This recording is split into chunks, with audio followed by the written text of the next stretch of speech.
Bueno, la semana pasada hablamos del origen español de la ciudad de Lima y de la influencia que había tenido la ordenanza de Felipe II de 1573 en el trazado de las ciudades coloniales.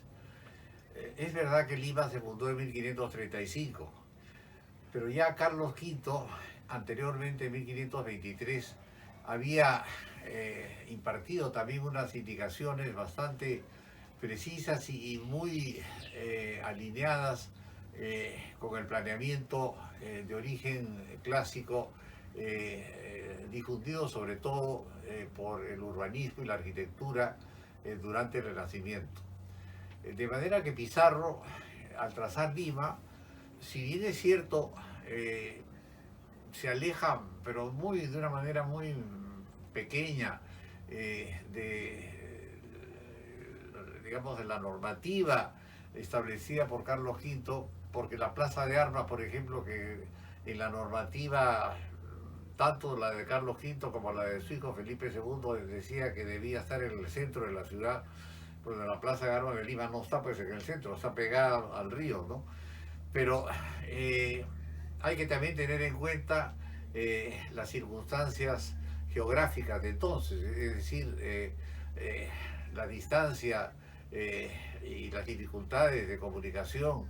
Entonces, hacían inevitable que este tipo de instrucciones tuvieran que adecuarse a la realidad física con la que se encontraban. Lima desde entonces, como también señalé la vez pasada, desgraciadamente ha evolucionado. Si trazamos una coordenada que vincule al año 1535 con el año 2021, ha evolucionado pues de una manera catastrófica, ¿no? La fundación original de Lima estuvo explicada, estuvo decidida porque el valle del Rímac, que era el valle más mejor irrigado, mejor poblado, mejor trabajado de los valles incaicos que encontraron los españoles. Había entonces un fundamento demográfico, había un fundamento geográfico, había un fundamento logístico, había agua, en fin, había recursos alimenticios, etcétera. Y la elección del emplazamiento de Lima fue pues una elección sensata porque en eso sí, no solamente el sentido común, sino también las instructivas de estas ordenanzas indicaban de que no se debían exponer las ciudades al riesgo de la proximidad con el mar, no solamente por el hecho de que en Europa la proximidad con el mar significaba un riesgo militar, que estaban expuestos digamos, a ataques navales, sino también porque en nuestro mundo ya probablemente habían aprendido o habían tenido noticia de que los terremotos pues acarreaban tsunamis y que los tsunamis destruían las ciudades, ¿no? Bueno, no, yo quiero llegar a hablar ya de la situación actual de Lima, pero haciendo algunas referencias a casos históricos que creo que es muy importante solamente conocer para que entendamos que las razones por las cuales en Lima se ha procedido tan mal. Eh, Hay muchas ciudades en el mundo, algunas de las más importantes, que han sido enteramente renovadas. Hay, yo creo que Lima tiene que ser enteramente renovada. Yo creo que Lima tiene que realmente plantearse la imposibilidad de proseguir su crecimiento o su mantenimiento en el estado en el que está. Y hay la impresión, ¿no?, de que eso es imposible, que no se puede cambiar enteramente la ciudad de Lima. Por eso pues no es cierto. Eso ha ocurrido en la historia y para eso nuestros gobernantes y dirigentes y profesionales deberían pues conocer realmente cuáles han sido los antecedentes en el pasado respecto a este tipo de circunstancias. Lima no es el primer caso de una ciudad fallida. Roma fue, quién sabe, en la historia uno de los primeros casos, ¿no? Cuando el imperio romano se extinguió en el año 473, realmente la ciudad de Roma quedó totalmente expuesta a la destrucción de sus invasores y quedó en esa situación durante casi 1000 años. Fue una ciudad que se adoptó a una edad media realmente muy precaria, y frente a una situación como esta, cuando ya el Renacimiento se ha instalado, cuando el Renacimiento ha concebido las ideas, las nuevas ideas que podían mejorar la calidad de vida de las ciudades y la oportunidad, buena oportunidad de sus emplazamientos, el problema de regenerar la ciudad de Roma se le presentó como una necesidad impostergable a un papa, al Papa Sixto V, un pontífice por lo demás bastante agresivo, un hombre autoritario, que logró no solamente equilibrar la situación política de los estados pontificios, sino también se propuso como un complemento para lograr esta finalidad política reorganizar la ciudad de Roma. Entonces, él lo que hizo fue visualizar cuál era el estado de lo que quedaba del trazo romano y cuál era el estado en el que estaba la ocupación de la ciudad desordenada, generada durante la Edad Media. Y encargó a un arquitecto, al arquitecto Domenico Fontana, por lo demás un proyectista extraordinario de edificios, que le sugiriera una manera de reordenar este caos urbanístico.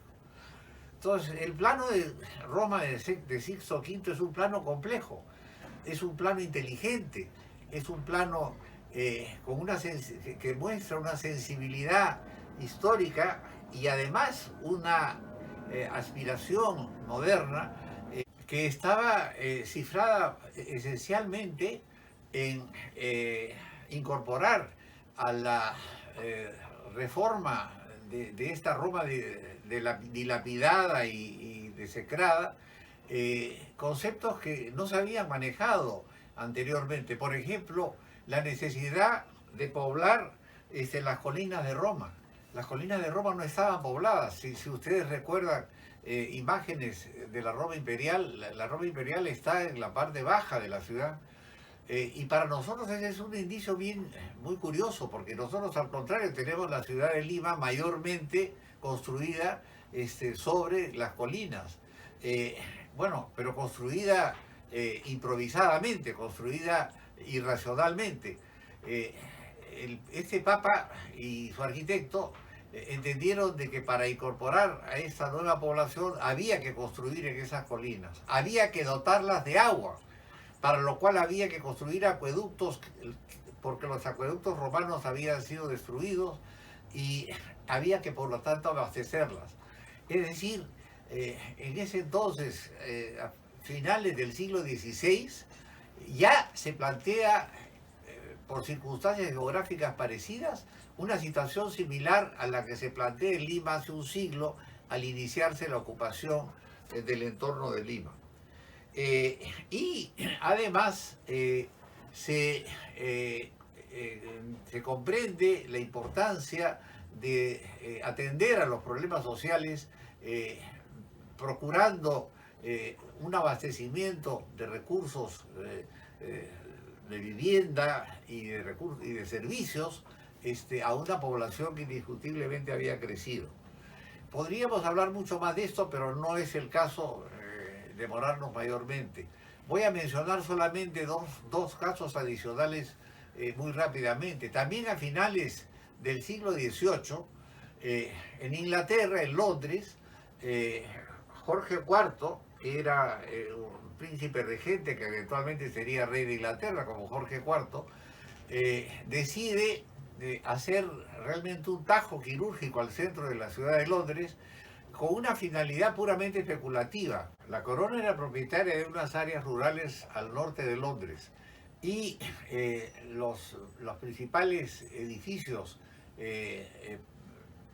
religiosos y monárquicos se encontraban al sur,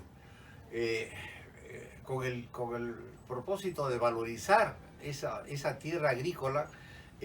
Atraviesa Londres, pero lo atraviesa entregándole a un arquitecto brillante como era Sir John Nash el manejo de esta operación tan difícil y tan compleja, que también tenía por finalidad separar una zona tuburizada de Londres, que es lo que ahora se llama el Soho, de la parte más bien donde habitaba la alta burguesía.